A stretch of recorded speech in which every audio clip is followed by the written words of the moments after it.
I know you've all heard of apple crisp.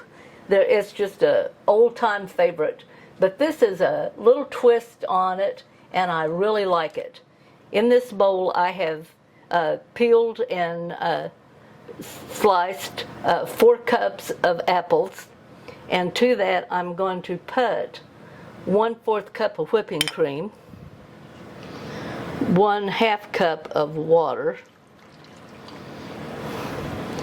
and 1/2 cup of brown sugar. And then, just because I'm me, to my apple pies and cakes, I always add a heaping tablespoonful of apple jelly.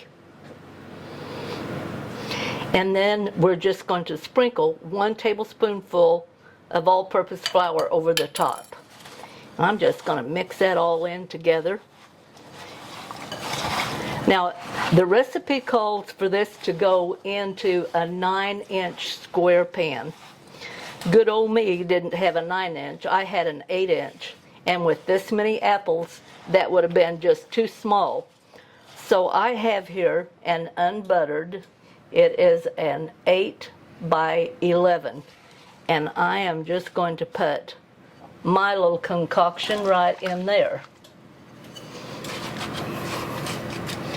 They'll fill it out just fine.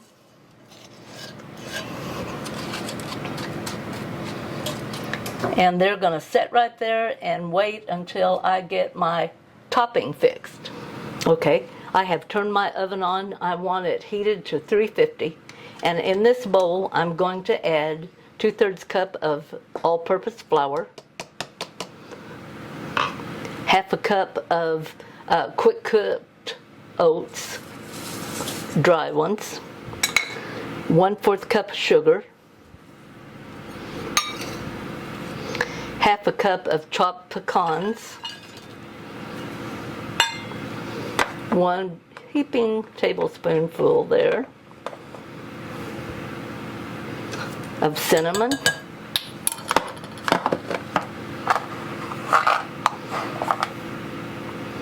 and 1/2 teaspoon of salt.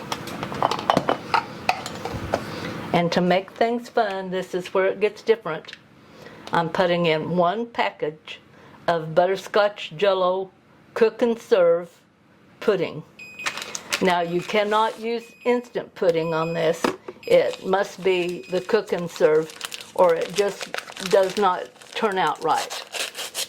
And I hate it to spend all my time and money and effort into making something and then it not work. So I wanted to be sure and tell you, be sure it's cook, the one that cook.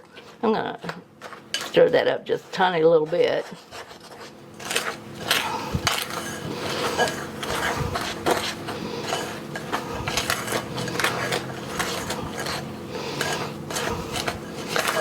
Nothing like trying to stir something up with a 1/2 teaspoon. And then I'm going to add 1/4 cup of melted butter, and I'm just going to mix that all together.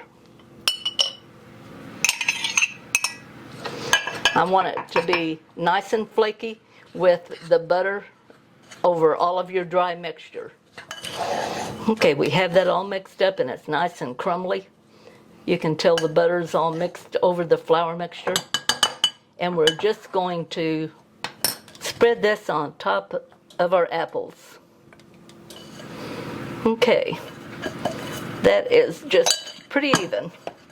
I'm now going to put it in my 350-degree oven, and we're going to let this cook in there for about 45 to 50 minutes. It's going to depend on your oven and how it bakes. 45, 50 minutes. Okay, 45 minutes is up.